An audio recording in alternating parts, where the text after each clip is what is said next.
Jean-Pierre Dutilleux is in New Guinea because on the brink of the millennium, great tracts of this, the world's largest island, are still lost in the mist of time.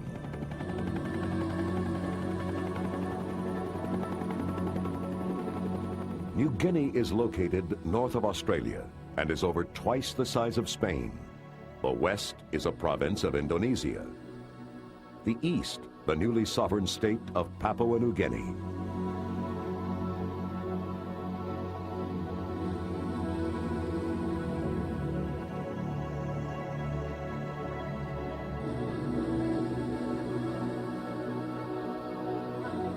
Jean-Pierre Dutilleux is a Belgian explorer and ethnographer. Since 1973, he has been part of the campaign to find the world's remaining isolated tribes and help preserve their rights and tribal lands.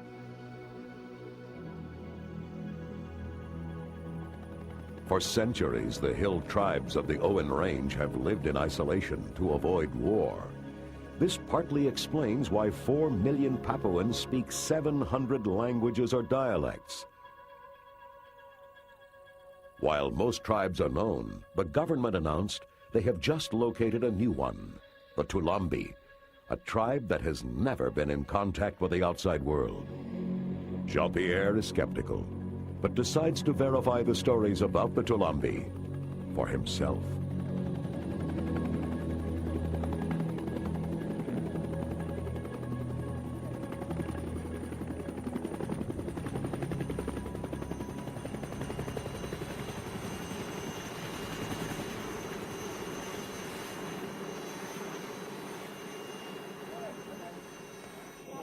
Jean-Pierre arrives at the village of Uya Uya, his first stop in his search for the Toulambi.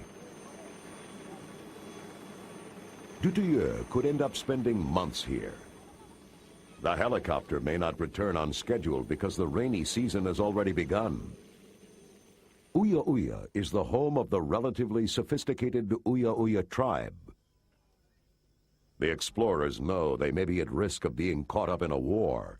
Since their contact with the outside world, the hill tribes have been fighting more frequently and more violently. The Papuan government in Port Moresby classifies sections of these highlands as fighting zones.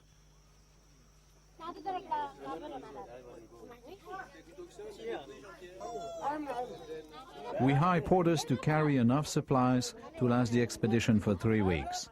But as usual, no one comes forward to carry the heavy box of film stock. The Uya Uya tribe were the first outsiders to meet the Toulambi. They say the Toulambi have never seen a white man or even the Western clothing adopted by these Papuans. If this is true, the Toulambi could be survivors of the Stone Age. In the lead is Allah, the regional government health official and language expert who first told the outside world about the Toulambi. Wawe, the village headman and guide, marches ahead of Jean-Pierre.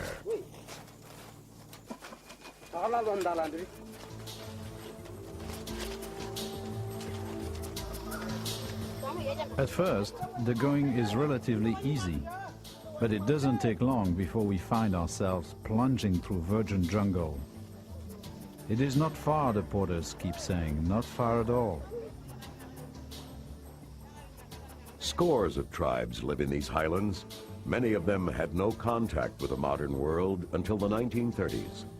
That's when the first gold prospectors stumbled upon tribes of gardeners and wild pig breeders who dug at the earth with stone tools and lived in a way that anthropologists say had not changed in thousands of years.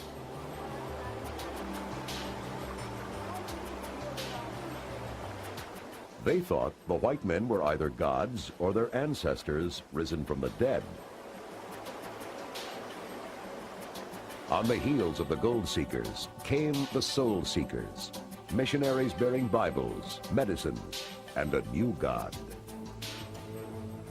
Recently, the Port Moresby government has expressed concern over eager evangelical preachers pursuing tribes that are better off if they're left alone. Some of the tribes left their villages to move deeper into the bush to escape the missionaries. Once in a while, these refugees from religious zeal return to their traditional ways, only to be rediscovered and labeled as lost tribes.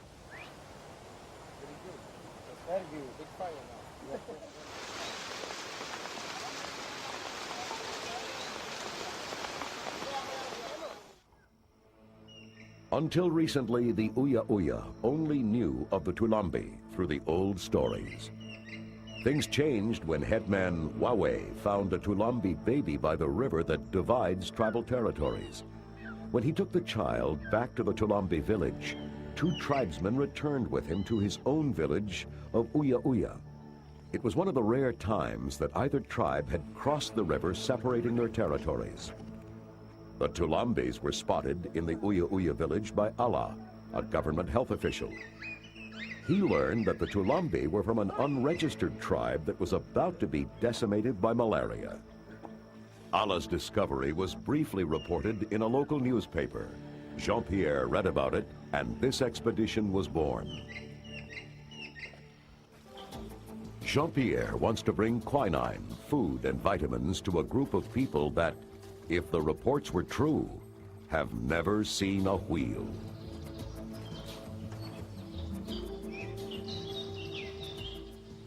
The leeches that slip through our clothing and into our boots are the least of our problems. We have been struggling through this green hell for days now. This is the worst I've ever seen. The Amazon is a kindergarten compared to this.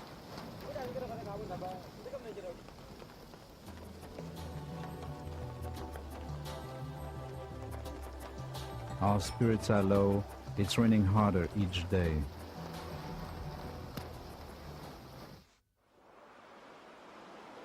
Day 3 of the trek to Toulambi territory. As they reach the top of the ridges, the expedition can hear the roar of the river they seek. As they plunge down into the valleys, the sound vanishes.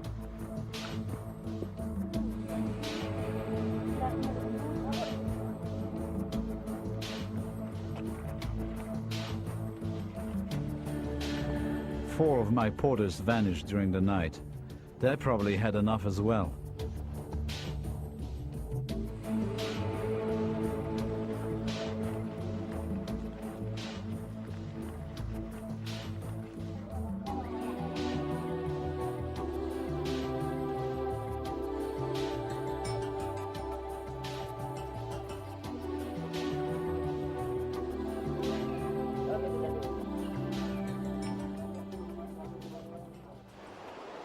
After 4 days, Dutilleux and his team reached the river, where headman Wawe found the Toulambi baby. So where do you think we are? We are here, and we might be We here. are here. Yeah. If I turn my map, I think maybe we are here. If we follow this river, there's a big crossing. Crossing there. Yes. Okay. Yes, it's going like this. Yeah? You got one block, one step or something. Yeah. Yeah. There's a cone. It's going like this. It's like an elbow. L'hélicoptère nous a déposés à Uya Uya, le dernier endroit où un atterrissage était possible. The helicopter dropped us in Uya Uya, the last place where landing was possible. We've been walking in this jungle for 3 days to this position right here, according to my estimate. A bridge is quickly built. Only Wawe will cross into Toulambi territory. If Wawe finds the Toulambi, I have no idea whether they will return with him. And if they do, will they come in peace or attack? We can only wait. Is any European been in this place before? No rat white man stop. No, this is the place. No cat, huh? No rat. No cat missionary. No rat missionary, no rat white man, no rat. All Patrol government. government officers only come looking for one man. We wait now. Huh? You think they come? Yes, you people wait. Yes? Huawei and Kuka man never walking. This going to close. They're gonna come there. So they're in there somewhere. Yeah.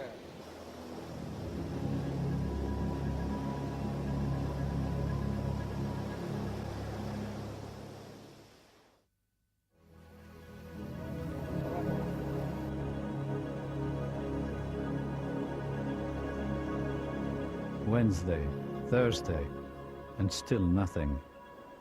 Is this a bad joke or what? So, where are Our the food Toulambi? supplies are getting low. We've had enough.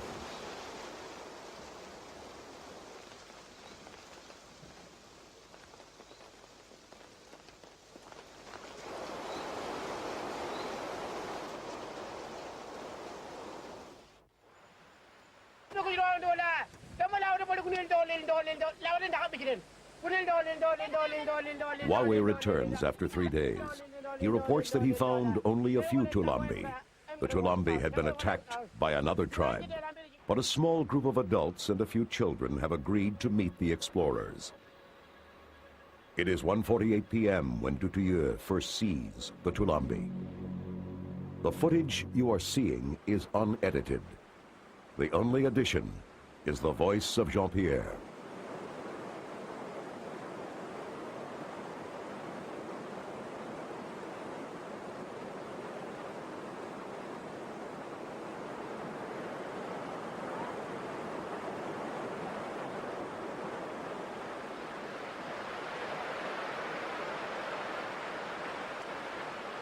According to Wawe, they don't believe that the white man exists.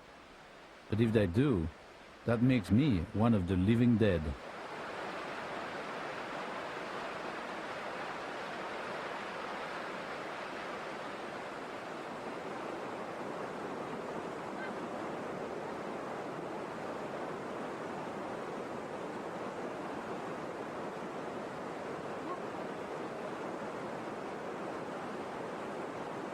When I lose my balance, they seem a little reassured. Ghosts don't fall, I guess.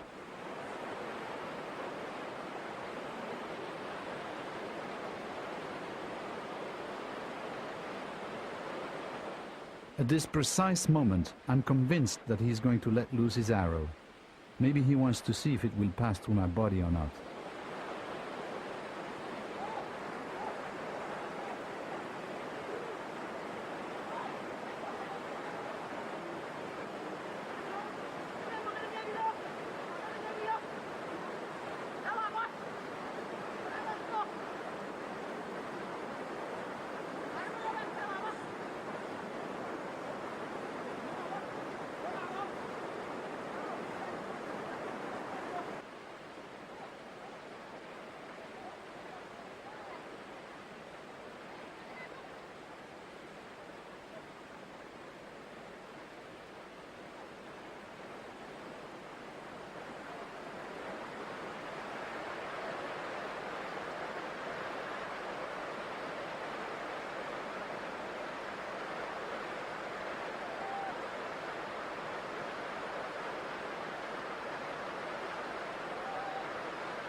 They are both cheerful and frightened at the same time.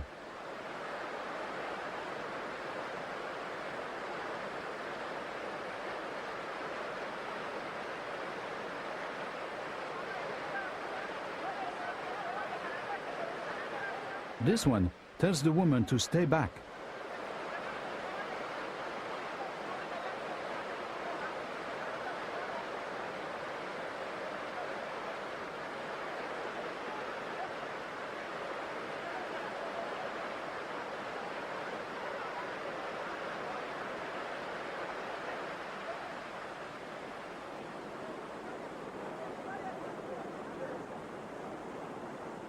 They look a little more determined this time. I wonder what it means.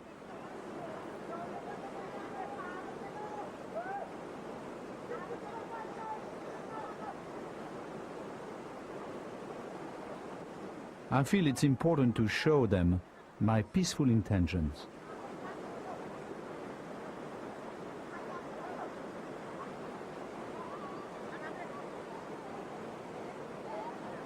Michel, my assistant, has kept the remaining porters away from the scene. And Philip, the cameraman, is hiding about 60 feet behind me.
He sees Philippe, who must look like a strange creature with an eye of a camera instead of a human face.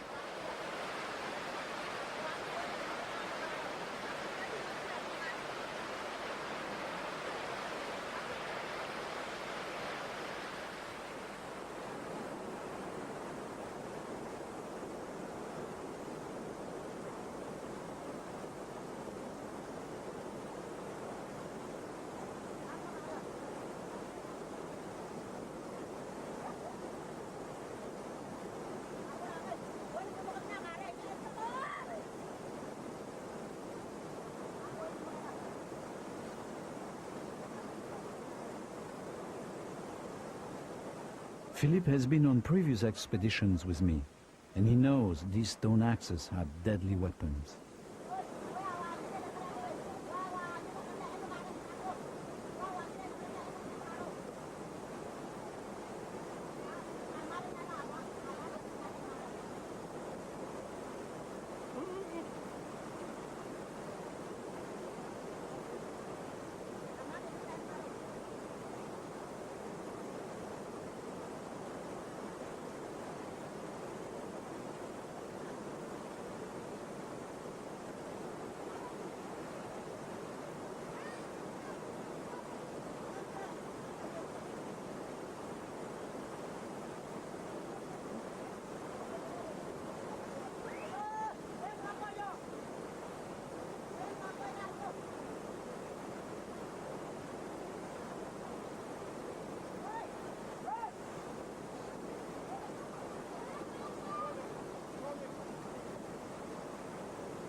This one, for some reason, is terrified by my black bag. He tastes the salt that I brought as a gift.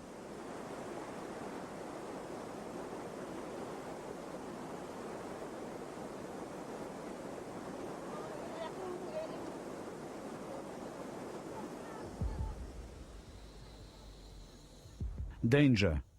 His breathing is short, a sign of fear.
After the salt, I show him matches.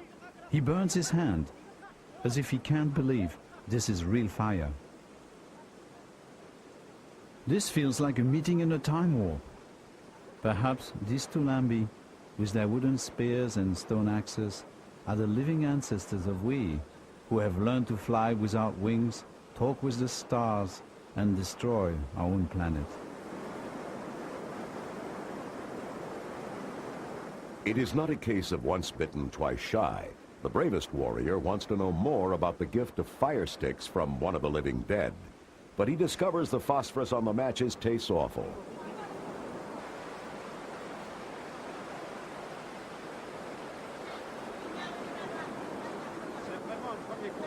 The gift of instant fire seems to convince the Toulambi that Dutilleux, living dead or not, is socially acceptable, or at least is no immediate threat. With what may be one of the oldest gestures of humankind, the right hand, the weapon hand, is offered in greeting.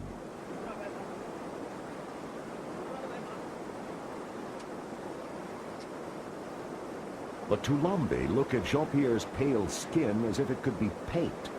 But would the living dead be warm, made of flesh and bone and muscle, just as they are?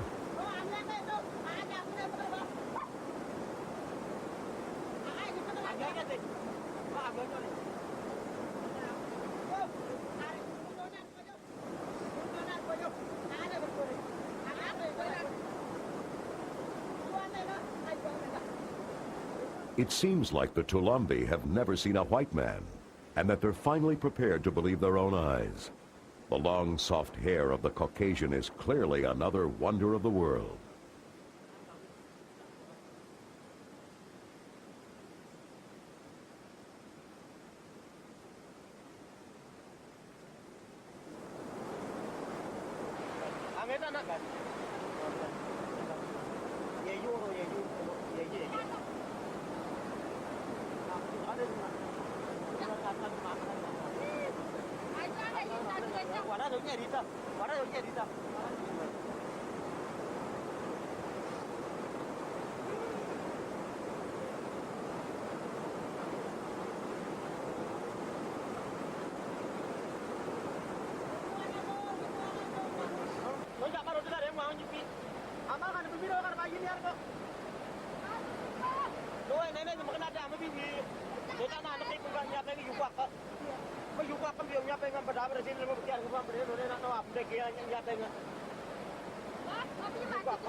This debate leads to a final acceptance of Dutilleux, but the women remain suspicious.